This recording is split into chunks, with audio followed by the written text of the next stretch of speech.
محمد وآل محمد ولعنۃ الدائمۃ علی اعداء محمد وآل محمد اما بعد وفقنا اللہ وإیاکم بالعلم والعمل الصالح انشاءاللہ تعالی۔ اچھا، گفتگو ہماری یہاں پہ چل رہی ہے کہ علم کی دو قسمیں ہیں، علم بدیہی اور علم نظری، اور بنیادی فرق جو بیان کیا کہ علم بدیہی میں سوچ کی ضرورت نہیں ہوتی، اور سوچ و بچار کے لیے 3 لفظ استعمال کیے، النظر والکسب والفکر۔ یہ کس کے لیے ضروری نہیں ہوتے؟ علم بدیہی کے لیے۔ اگر علم نظری ہو تو اس کے لیے یہ ضروری ہوتے ہیں۔ اچھا، اس کے بعد کہا کہ آپ پھر یہ نہ سمجھیں کہ علم بدیہی کے لیے بس سوچ وغیرہ کی ضرورت نہیں ہے تو کسی چیز کی ضرورت بھی نہیں ہے، بلکہ علم کے لیے کیا ہے؟ اسباب توجہ کی یقیناً ضرورت رہے گی۔ اسباب توجہ انہوں نے 5 شمار کیے۔ اس میں سے پہلا کیا تھا کہ انسان غافل نہ ہو، سویا ہوا نہ ہو یا کسی اور کھویا ہوا نہ ہو، سویا ہوا نہ ہو یا کسی کے خیال میں کھویا ہوا نہ ہو، یوں آپ کہہ دیں، بلکہ وہ کیا ہو؟ متوجہ ہو۔ اور دوسرا کیا ہے؟ اس کا ذہن سلامت ہو، اور تیسرا کیا ہے؟ اس کے حواس سلامت ہو۔ حواس سلامت میں خود مصنف نے بیان کیا تھا کہ حواس کا سلامت ہونا یہ تمام بدیہات کے لیے نہیں ہے، بلکہ فقط ان بدیہات کے لیے شرط ہے کہ جن بدیہات کا تعلق حواس خمسہ سے ہے۔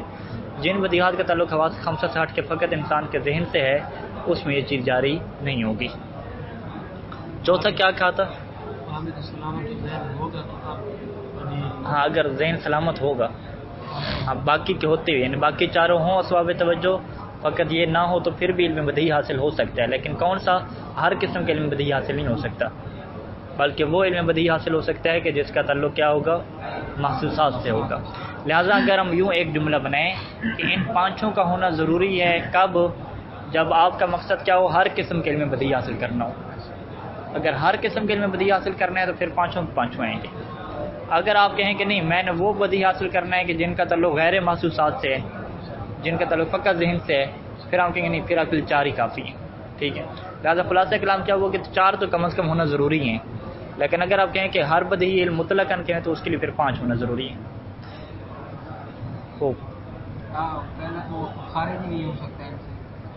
پہلا بندہ، ہاں پہلی چیز، ہاں متوجہ، ہاں وہ تو متوجہ ہر بندہ، چاہے متوجہ تو ہر کسی کو ہونا پڑے گا، چاہے حواس سلامت ہو یا حواس سلامت نہ ہو۔ ذہن کا سلامت ہونا یہ بھی ہر کسی کے لیے، ٹھیک ہے۔ اچھا، فقدان شبہ، فقدان شبہ بھی کیا ہے؟ یہ ہر کسی کے لیے، شبہ کا کوئی بندہ شکار نہ ہو جائے۔ اس کی مثال دی گئی تھی کہ علوم فلسفہ میں اور دیگر علوم میں شبہ کا انسان زیادہ شکار ہو جاتا ہے، اور اس کا دائرہ کیا ہے؟ وسیع ہے، خود دینی مسائل میں بھی ایسا ہے اور ہر جگہ پہ کیا ہے؟ موجود ہے۔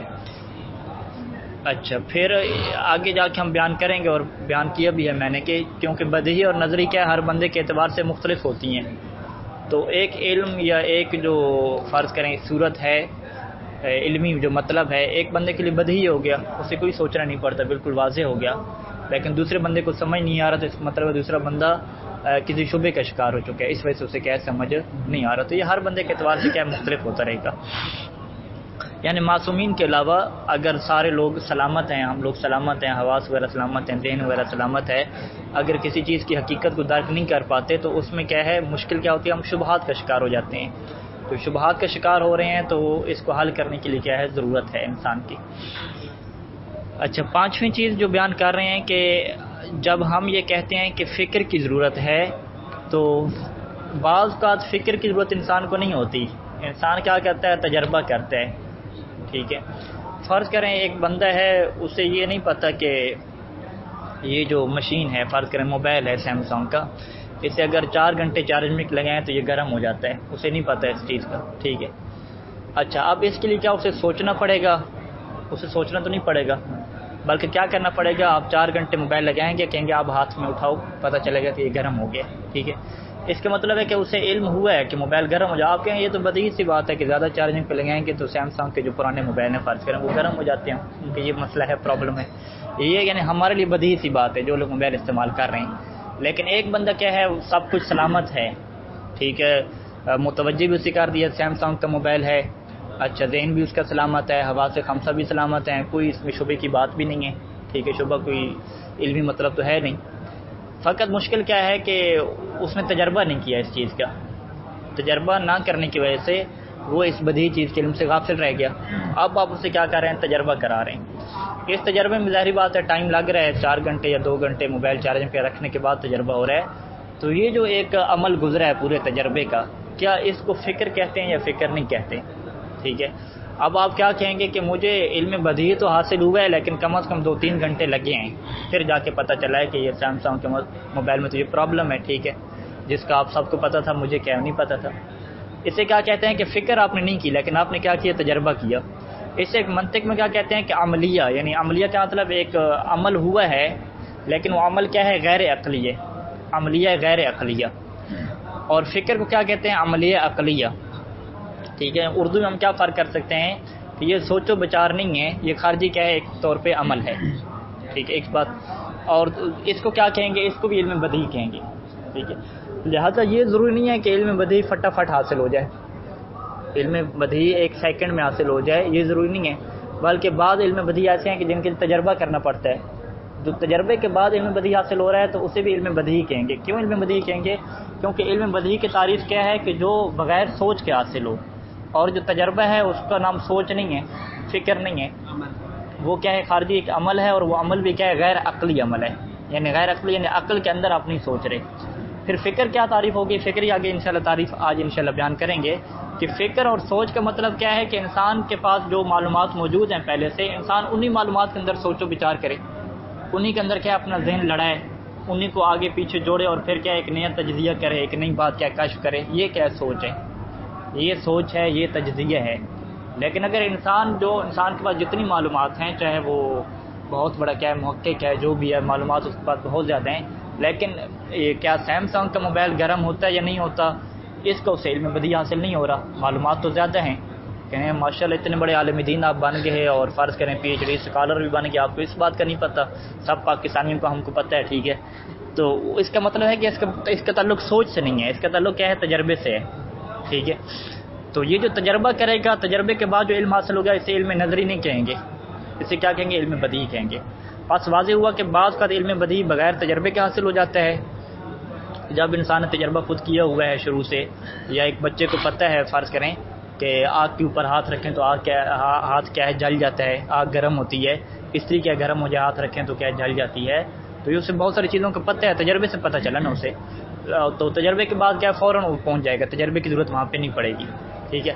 لیکن اگر تجربے کی ضرورت پڑ بھی جائے تو اسے پھر بھی کیا کہیں گے، بدیہی کہیں گے، اسے کیا ہے، نظری پھر بھی نہیں کہیں گے۔ اچھا، اسی کی ایک اور مثال ہے کہ فرض کریں ہمیں سب کو علم بدیہی ہے کہ آیت اللہ سیستانی صاحب کا جو گھر ہے وہ ادھر حرم کے پاس ہے، جہاں پہ یہ گارڈ وغیرہ کھڑے ہوتے ہیں، ٹھیک ہے، ہر کسی سے پتہ ہے کہ گھر یہاں پہ ہے۔ اچھا، کیوں پتہ ہے؟ کیا اس نے ذہن میں سوچ و بچار کی ہے بڑی اور اس کے بعد اسے پتہ چلا؟ نہیں، اس نے لوگوں سے سنا، ٹھیک ہے۔ اتنی بات مشہور ہے جسے کیا کہتے ہیں، تواتر کہتے ہیں۔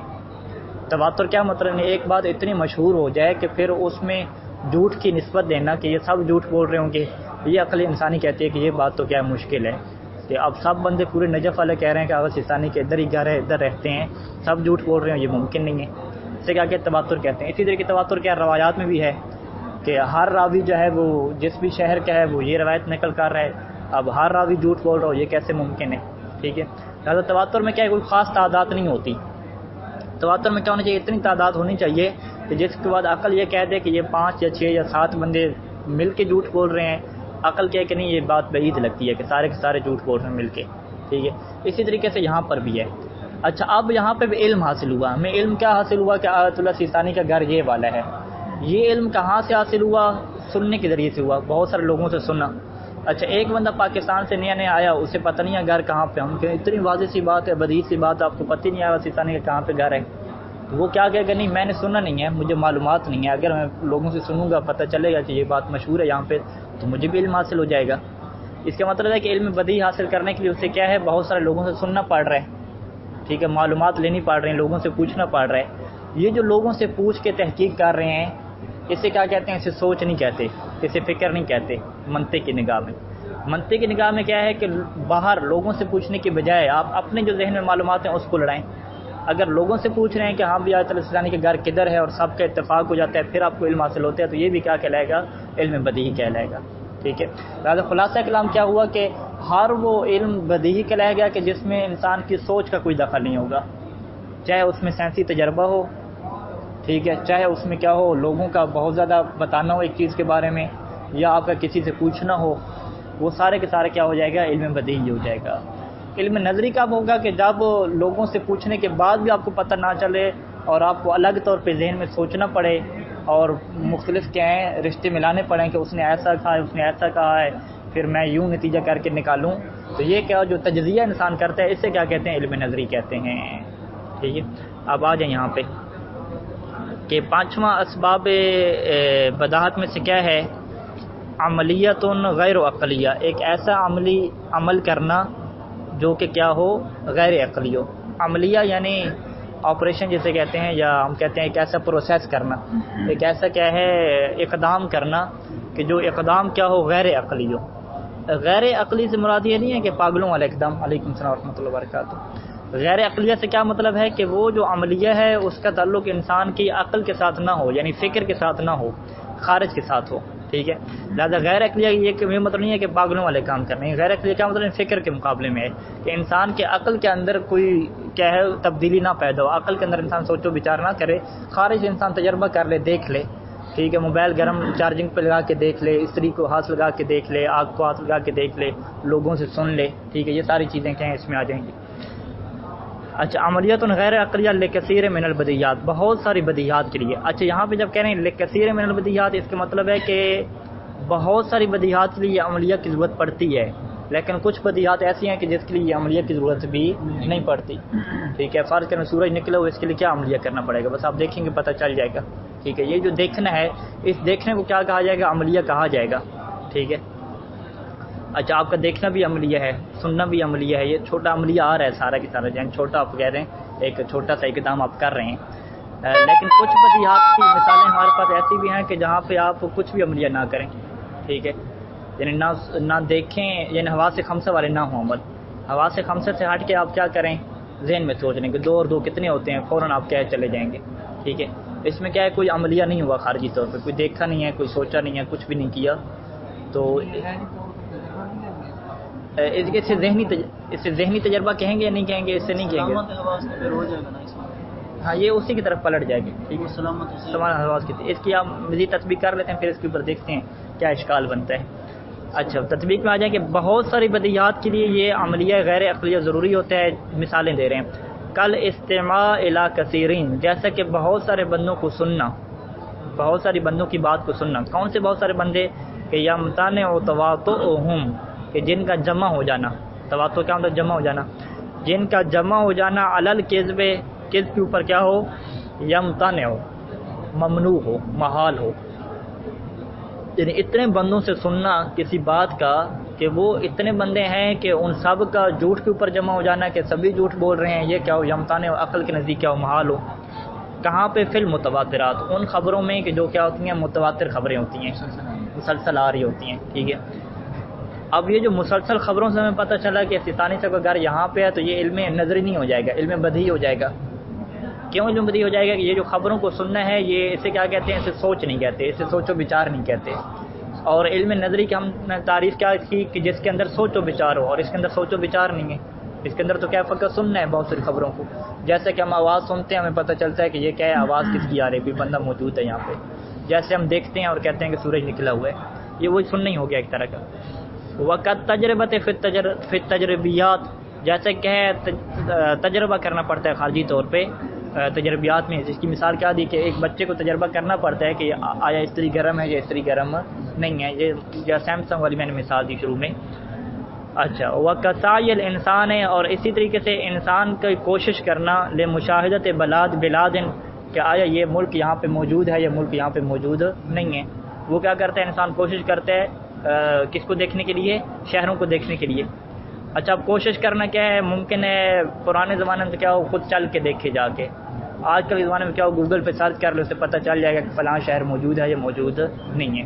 یہ جو اس نے گوگل پہ سرچ کیا ہے تو اس سے وہ کیا کہے گا کہ میں نے جناب علی علم نظری حاصل کر لیا ہے کہ آسٹریلیا کے اندر یہ والا شہر موجود ہے. نہیں، علم نظری موجود نہیں ہے. یہ تو کیا ہے، گوگل کی سرچ ہے، آپ نے ادھر دیکھا بس. یہ جو گوگل کی سرچ پہ دیکھنا ہے، اس سے بھی کیا کہیں گے؟ علم بدیہی کہیں گے، اسے بھی علم نظری نہیں کہیں گے. کیونکہ ابھی تک آپ باہر سرچ کر رہے ہیں، ابھی ذہن کے اندر آپ نے سوچو بچار نہیں کی. اور استماع صوت فی المحسوسات، یا محسوسات میں کہ آپ کسی آواز سنتے ہیں. ٹھیک ہے، آپ نے آواز سنی، آپ نے کہا ہے کہ ابھی کیا ہے یہاں پہ شیر آیا ہوا ہے، یا باہر کیا کوے ہیں، یا کیا ہے چڑیا آ گئی ہے. ٹھیک ہے، یہ آواز آپ نے سنی.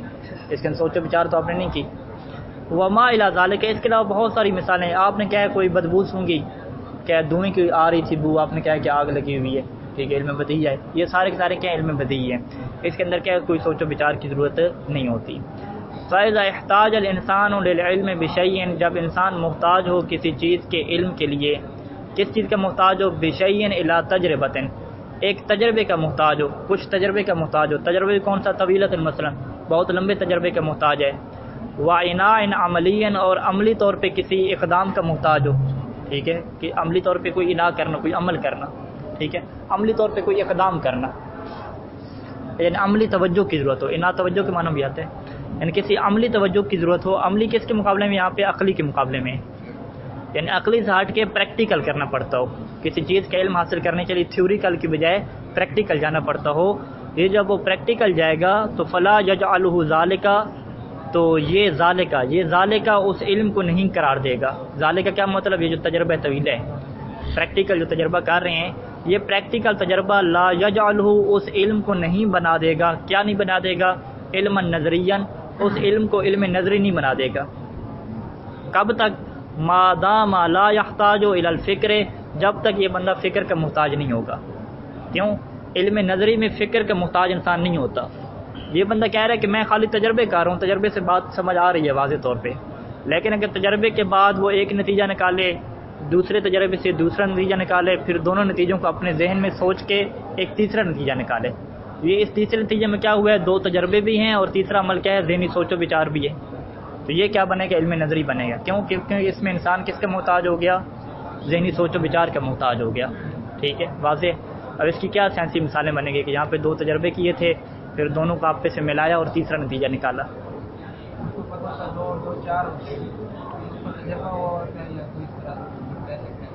اچھا، پھر جب وہ تیسری کوئی چیز ایڈ کرے گا اس کو یہ پتہ نہیں، اگر چار کے ساتھ میں کوئی اور چیز ایڈ کروں گا تو کتنا ہوگا یہ اس کو پتہ نہیں، وہ سوچے گا. یعنی چار کو اگر تقسیم کرتے وہ تو دو اور دو کرنا ہے، اس کے لیے تو کوئی تجربہ نہیں ہوتا نا. دو اور دو کو تو سوچا ہی جاتا ہے شروع سے، اس میں تجربہ تو نہیں ہوتا. ٹھیک ہے، فرض کریں اس نے کیا کیا کہ آگ کے اوپر، ٹھیک ہے، اس نے آگ لگائی، تو آگ جس چیز کو لگا رہا ہے، لکڑی کو آگ لگائی تو انہوں نے کہا لکڑی جل جاتی ہے آگ سے، اسے علم ہو گیا. اچھا، کاغذ کو آگ لگائی، کاغذ بھی جل گیا، اس کو آگ لگائی، اس کو بھی جل گیا. ٹھیک ہے، پھر اس نے ذہن میں ایک نتیجہ نکالا کہ آگ جس چیز کے بھی قریب جائے گی، اگر اس کے اندر کوئی رطوبت وغیرہ نہیں ہوگی تو وہ اس چیز کو کیا جلا دے گی.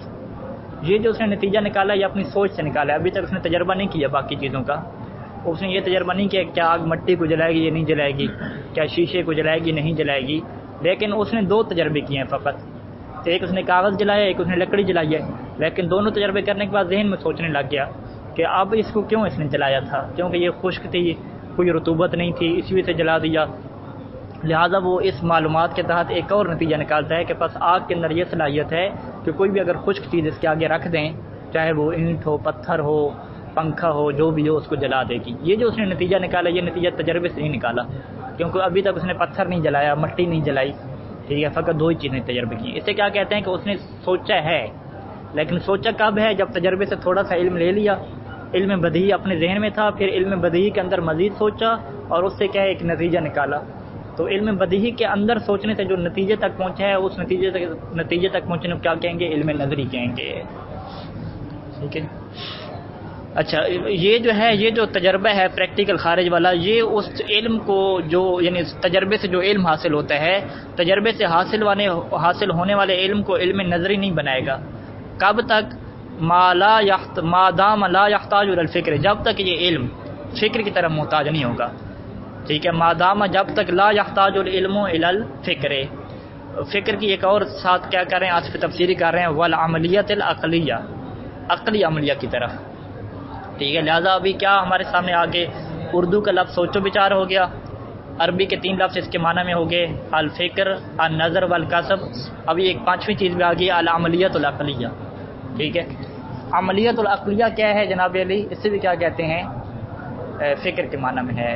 یعنی آپ یہ کہیں کہ سوچ و بچار کریں، یا آپ یہ کہیں کہ عقلیہ عملیہ کریں، عملیہ عقلیہ کریں. تو عملیہ عقلیہ خود ایک نام ہے سوچ و بچار کا. ٹھیک ہے، تو یہاں تک بات انشاءاللہ واضح ہے. اب جو ہے وہ ایک اور اس میں غور و فکر ابھی کرنا ہے، جو سوال اس میں یہ پیدا ہوتا ہے، جس طرح آغا برادر نے متوجہ کیا کہ اوپر ہم نے تیسرے نمبر میں بتایا تھا کہ حواس خمسہ کیا ہوں، سلامت ہوں، ٹھیک ہے، اور حواس خمسہ سلامت ہونے کا ہم نے کیا بتایا کہ اس کا تعلق ان بدیہات سے ہوگا کہ جن کا تعلق کیا ہو، حواس خمسہ سے بنتا ہو، جن کا تعلق دیکھنے سے یا ٹچ کرنے سے بنتا ہو۔ اچھا، پانچواں پھر ہم نے کہا کہ عملیہ کیا ہونا چاہیے، غیر عقلیہ ہونے چاہیے۔ اچھا، اس کی ہم نے جو مثالیں یہاں پہ دیں، فرض کریں ایک سننے کی مثال دی، سننے کا تعلق بھی کیا ہے، حواس خمسہ میں سے ہے، سننے والی صلاحیت۔ ایک مثال ہم نے کیا دی جناب علی، تجربہ کی مثال دی۔ تجربے کا مثال بعض کا دیکھنے سے ہوتا ہے کہ چیز جل گئی ہے، بعض کا ہاتھ لگانے سے ہوتا ہے کہ یہ چیز گرم ہوئی ہے یا گرم نہیں ہوئی، لہذا اگر ہاتھ لگائیں گے تو پھر بھی یہ کیا ہے، حواس خمسہ میں سے ہے، قوت لمسہ، ٹچ کرنے والی قوت۔ اچھا، یہ دو مثالیں دیں اور پھر سننے والی مثال دے دی۔ اسی طریقے سے وما الی ذالک میں ہم نے اپنی طرف سے مثال کیا ایڈ کی، سونگھنا، ٹھیک ہے، دھوئیں کی بدبو آ رہی ہے تو آپ نے کہا ہے کہ آگ لگی ہوئی ہے، ٹھیک ہے۔ یہ جو ساری مثالیں ہیں، ان ساری مثالوں کا تعلق کہاں سے ہے، حواس خمسہ سے ہے، یعنی جو بھی انسان کی سوچ و بچار سے ہٹ کے چیز ہوگی وہ چیز کیا ہو جائے گی، محسوسات میں چلی جائے گی، یا بالفاظ دیگر جو بھی عملیہ، جو بھی پروسیس ہوگا، اقدام آپ کریں گے، تھوڑا عمل کریں گے اور وہ عمل غیر عقلی ہوا، غیر عقلی کیا مطلب، سوچ و بچار سے ہٹ کے ہوا، تو سوچ و بچار سے ہٹ کے کیا چیز ہے، حواس خمسہ ہی ہے۔ حواس خمسہ سے ہٹ کے کوئی تیسری چیز تو نہیں ہے۔ ہم نے کیا، انسان کے پاس دو ہی چیزیں ہیں، یا حص باطنی ہے یا حص ظاہری ہے۔ حص باطنی کیا مطلب، انسان کا ذہن ہو گیا، حص ظاہری اور خارجی کیا مطلب ہو گیا، یہ حواس خمسہ ہو گئے، ٹھیک ہے۔ لہٰذا پانچویں چیز کیا ہے، یہ کہہ رہے ہیں کہ بھئی حواس خمسہ کی ضرورت پڑے گی، یعنی سننے کی ضرورت پڑے گی، دیکھنے کی ضرورت پڑے گی۔ یہ دیکھنے سننے کی بات وہی سلامت الحواس میں چلی جائے گی، ٹھیک ہے۔ تو یہ پانچواں کیا ہے، اسی تیسرے کی طرف پلٹ جائے گا، کوئی الگ چیز یہ نہیں بنے گی، ٹھیک ہے۔ کوئی الگ چیز بن رہی ہے، نہیں بن رہی۔ فقط کیا ہے، یہ کیوں لکھا گیا ہے، اس وجہ سے لکھا گیا تاکہ آپ کو یہ بتائیں کہ یہ جو تھوڑا سا آپ دیکھنے پہ تھوڑا ٹائم لگا رہے ہیں، تھوڑا تجربہ کر رہے ہیں، یہ جو ٹائم لگ رہا ہے تھوڑا سا، اس سے آپ کے ذہن میں یہ شبہ نہ آ جائے کہ چونکہ لمبا ٹائم لگ گیا ہے، فرض کریں ہفتہ تجربہ ایک بندہ کرتا ہے یا گھنٹہ 2 گھنٹے تجربہ کیا، اس کے بعد علم جو حاصل ہو رہا ہے، آپ کہیں کہ یہ جو علم حاصل ہوا یہ نظری بن جائے گا، نہیں۔ وہاں پہ کیا ایک نقطے کی طرح متوجہ کیا کہ تجربہ جتنا بھی لمبا ہو، ضروری یہ ہے کہ سوچنے کی ضرورت نہ پڑتی ہو ذہن کے اندر، فقط دیکھنے کی ضرورت پڑتی ہو، ٹچ کرنے کی ضرورت پڑتی ہو۔ اگر دیکھنے اور ٹچ کرنے سے تعلق ہے تو پھر تو وہ بدیہی میں جائے گا، جب تک انسان سوچے گا نہیں، جیسے سوچ میں آ جائے گا تو وہ کس میں چلا جائے گا، نظری میں چلا جائے گا۔ لہذا یہ جو پانچواں ہے، یہ پانچواں جو میرے خیال میں لگ بھی ایسا ہے، یہ سلامت الحواس سے ہٹ کے کوئی الگ چیز نہیں ہے۔ اسی وجہ سے کہا ہے کہ پانچویں میں کیا ہے، لکثیر من البدیات، کہ بہت سارے بدیہات، یہ نہیں کہا کہ لجمیع البدیات، تمام بدیہات نہیں کہا۔ اب کثیر من البدیہات سے کیا مراد ہے، یعنی وہ بدیہات کہ جن کا تعلق کیا ہے، محسوسات سے ہے، ٹھیک ہے۔ اگر کوئی پوچھتا ہے کہ لکثیر من البدیات، کون سی زیادہ بدیہات، کیا مراد ہے یہاں پہ بدیہات سے، آپ کہیں گے یہاں پہ بدیہات سے کیا مراد ہے، وہ بدیہات جن کا تعلق کیا ہو، حواس خمسہ سے ہو، کیونکہ وہ بدیہات جن کا تعلق حواس خمسہ سے نہیں ہے، اس میں تجربہ کوئی فائدہ نہیں دے گا، اس کے اندر آپ کو ذہن لڑانا پڑے گا، سوچ و بچار کرنی پڑے گی۔ جب سوچ و بچار کریں گے تو وہ سلامت الحواس کی وہاں پہ ضرورت نہیں آئے گی، تو وہاں پہ ضرورت کس کی آئے گی، فقط سلامت الذہن کی ضرورت آ جائے گی۔